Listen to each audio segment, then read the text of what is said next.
இன்றைக்கி நம்ம சேனலில் ரொம்பவே டேஸ்ட்டான ஜூஸியான பாதுஷா எப்படி செய்கிறதுன்னு தாங்க பார்க்க போகிறோம்.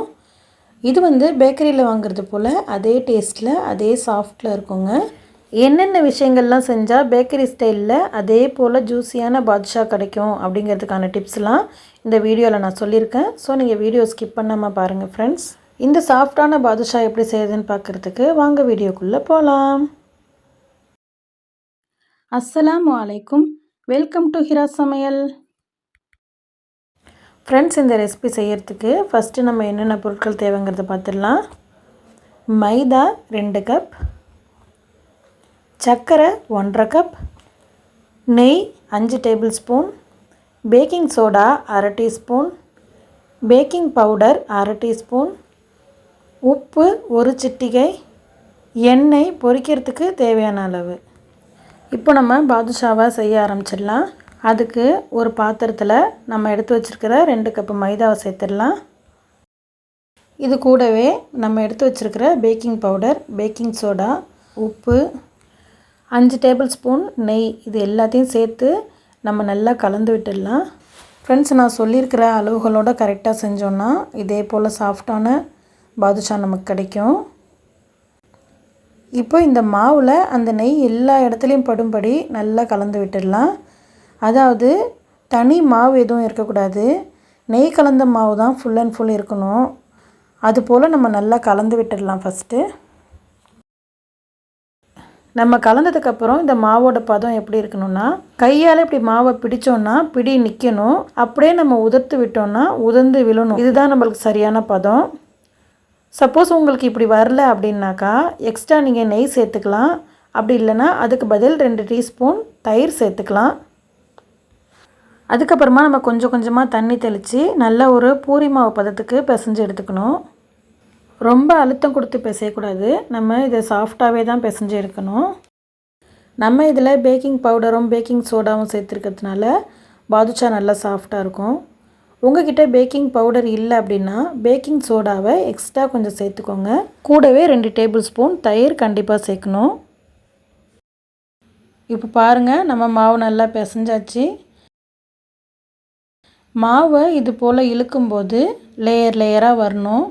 இது மாதிரி பிரிஞ்சு மாவு வரணும். அப்படி வந்துச்சுன்னா தான் பாதுஷா நல்லா உள்ள லேயராக கிடைக்கும் நமக்கு. அவ்வளோதான், நமக்கு மாவு ரெடி ஆகிடுச்சு. பாருங்கள் எவ்வளோ சாஃப்டாக இருக்குன்னு. இதை அப்படியே நம்ம மூடி வச்சு 1 மணி நேரம் இதை ஊற வச்சிடணும். அடுத்ததாக நம்ம சர்க்கரை பாகு செய்ய போகிறோம். அதுக்கு ஒரு பேனில் 1/2 கப்பு சர்க்கரை சேர்த்துக்கலாம். நீங்கள் அதிகமாக ஸ்வீட் வேணும் அப்படின்னு நினச்சிங்கன்னா 2 கப்பு சேர்க்கலாம். பட் இதில் நம்ம ஊற வைக்க போகிறதில்ல, உடனே நம்ம எடுத்துருவோம். அதனால் வேஸ்ட்டாக போகும் சர்க்கரை பாகு. இந்த 2 கப்பு மாவுக்கு 1/2 கப்பு சர்க்கரை பாகு சரியாக இருக்கும். 1/2 கப்பு சர்க்கரைக்கு 1 கப்பு தண்ணி சேர்த்து நம்ம இதை நல்லா கரைச்சி விட்டுடலாம். அதுக்கப்புறமா வாசனைக்காக கொஞ்சமாக குங்குமப்பூ சேர்க்குறேன். இது முழுக்க ஆப்ஷனல் தான், நீங்கள் விருப்பப்பட்டால் சேர்த்துக்கலாம், இல்லைனா ஸ்கிப் பண்ணிடலாம். நீங்கள் குங்குமப்பூ சேர்க்கலைன்னா ஏலக்காய் தூள் 1/4 டீஸ்பூன் போல் சேர்த்துக்கோங்க, நல்ல வாசனையாக இருக்கும். அடுத்ததாக நான் இங்கே கலருக்காக கொஞ்சமாக கேசரி கலர் சேர்த்துக்கிறேன். இதுவும் முழுக்க ஆப்ஷனல் தான். பேக்கரி ஸ்டைலில் அதே கலரில் கிடைக்கணுங்கிறதுக்காக தான் இந்த கலர் பவுடர் சேர்க்குறேன், இல்லைனா இது சேர்க்கக்கூட தேவையில்லை. இப்போ இந்த சர்க்கரை பாகு நல்லா கொதிக்கிட்டோம். கம்பி பதம் வரணும்னு அவசியம் இல்லை. இது நம்ம தொட்டு பார்க்கும்போது கம்பி உடஞ்சிடணும், அதுதான் கரெக்டான பதம். சர்க்கரை பாகில் முக்கியமாக நம்ம கவனிக்க வேண்டியது என்னென்னா, கம்பி பதம் வரவே கூடாது. ஒரு கம்பி வர்றதுக்கு முன்னாடியே நம்ம ஸ்டவ் ஆஃப் பண்ணிடணும். கம்பி பதம் வந்துருச்சுன்னா ஜீரா பாதுஷாவில் ஏறாது. அதனால் நம்ம கவனமாக இதை பார்த்து ஸ்டவ் ஆஃப் பண்ணணும். இப்போ நமக்கு ரெடி ஆகிடுச்சு. இது நல்ல ஒரு மூடி போட்டு மூடி வச்சிடலாம். ஏன்னா இது கொஞ்சம் சூடாகவே இருக்கணும், அதனால தான். 1 மணி நேரத்துக்கு அப்புறமா நம்ம இந்த மாவை எடுத்து பார்க்கலாம். மாவை மறுபடியும் நம்ம பிசையக்கூடாது. இது போல் 2 பார்ட்டாக பிரித்து ஒரு சிலிண்டர் ஷேப்பில் நம்ம அதை உருட்டிக்கணும். எதுக்காகனா ஒரே அளவில் நமக்கு பாதுஷா கிடைக்கணும்ல, அதனால் கொஞ்சமாக மாவு எடுத்து அழுத்தம் கொடுக்காம மிருதுவாக உருட்டிக்கோங்க. அதுக்கப்புறமா அதை லைட்டாக ஒரு ப்ரெஸ் கொடுத்துடணும். பாருங்கள், இது போல் அதில் சென்டரில் ஒரு விரலை வச்சு அழுத்தி விட்டுருங்க. அதுக்கப்புறமா அந்த மாவை அப்படியே திருப்பி கட்டை விரலில் பின்பக்கமாக வச்சு அந்த சைடை நம்ம மறுபடியும் அது போல் அழுத்தி விடணும். இப்போது நமக்கு பாதுஷாவோட ஷேப் கிடச்சிருச்சு. நான் உங்களுக்கு வீடியோவில் தெரியணுங்கிறதுக்காக ஸ்லோ மோஷனில் வச்சு காமிச்சிருக்கேன். இதே போல் நம்ம எல்லா பாதுஷாக்களையும் நம்ம ரெடி பண்ணிடலாம். ஃபஸ்ட்டு மாவை மிருதுவாக உருட்டி அதுக்கப்புறம் லைட்டாக ஒரு ப்ரெஸ் கொடுத்து அதில் நம்ம விரலை வச்சு அழுத்தம் கொடுத்துட்டோன்னா நமக்கு பாதுஷாவோட ஷேப் கிடச்சிடும். இதே போல் மீதம் இருக்கிற எல்லா மாவுலையும் நம்ம பாதுஷா ரெடி பண்ணி எடுத்துக்கலாம்.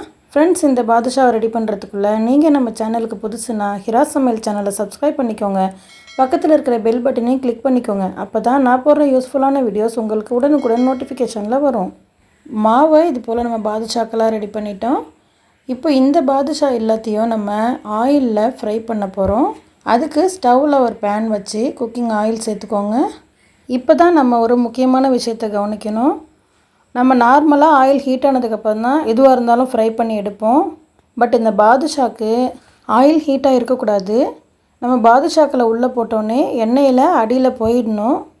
அதுவாக எழும்பி மேலே வரும். அதுக்கு கொஞ்சம் டைம் எடுக்கும். இப்போ பாருங்கள், அதுவாக எழும்பி மேலே வந்திருக்கு. இது அப்படியே கொஞ்சம் நேரம் வேகட்டும். ஸ்டவ்வை இப்போ ஹை ஃப்ளேமில் நம்ம வைக்கக்கூடாது. மீடியம் ஃப்ளேமில் தான் இது வேகணும். அப்போ தான் உள்ளே இருக்கிற மாவு வேகும். இல்லைன்னா உள்ளே உள்ள மாவு வேகாமல் ஜீராவில் போட்டதும் உடஞ்சிரும். அப்பப்போ இது போல் திருப்பி விட்டுக்கோங்க.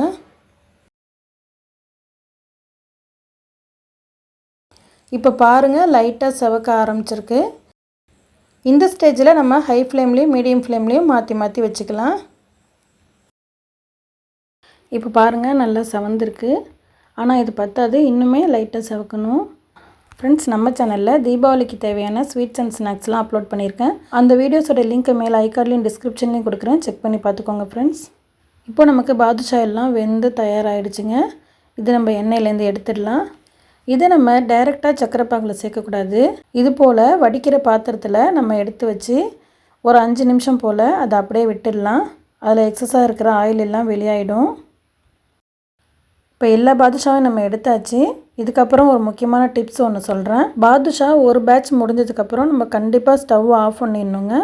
ஆயிலோட டெம்பரேச்சர் ஃபுல்லாக குறைஞ்சிடணும். சூடு எதுவும் இல்லாமல் இருக்கணும். அதுக்கப்புறம் தான் நம்ம அடுத்த பேட்ச் போட ஆரம்பிக்கணும். பாருங்கள், இது மாதிரி நம்ம போடும்போது பொரிஞ்சு வரக்கூடாது. அடியில் போய் எண்ணெயில் உட்காந்துடணும். அதுக்கப்புறமா நம்ம ஸ்டவ் ஆன் பண்ணி ஸ்டவ்வை லோ ஃப்ளேமில் வச்சிடணும். தன்னாக பொரிஞ்சு மேலே எலும்பி வரும்போது நம்ம பெரட்டி விட்டு லைட்டாக சவக்கும்போது நம்ம ஹை ஃப்ளேம்லேயும் மீடியம் ஃப்ளேம்லேயும் மாற்றி மாற்றி போன தடவை சொன்ன மாதிரி எடுத்துருங்க. இன்னொரு முக்கியமான விஷயம் என்னென்னா, நம்ம பாதுஷாவை சக்கரை பாகில் சேர்க்கும்போது சக்கரை பாகு நல்லா ஹீட்டாக இருக்கணும். சப்போஸ் உங்களுக்கு சக்கரை பாகு ஆறி இருந்துச்சுன்னா ஸ்டவ் ஆன் பண்ணி ஹீட் பண்ணிவிட்டு அதுக்கப்புறமா பாதுஷாவை உள்ளே சேருங்க. இப்போ நம்ம எடுத்த பாதுஷாக்கள் நல்லா ஆறி இருக்குது. அதை சக்கரை பாகில் நம்ம சேர்த்துடலாம். சேர்த்துட்டு இதை லைட்டாக ப்ரெஸ் பண்ணி கொடுத்து இதை அப்படியே ஒரு 3 நிமிஷம் போல் விட்டுருங்க. அதுக்கப்புறமா எல்லா பாதுஷாக்களையும் நம்ம இது போல் திருப்பி விட்டு மறுபடியும் 3 நிமிஷம் அப்படியே ஜீராலே ஊறட்டோன்னு விட்டுடலாம். மேக்ஸிமம் 5 மினிட்ஸ் ஆகுது இந்த ஜீராவில் பாதுஷா இருக்கணுங்க.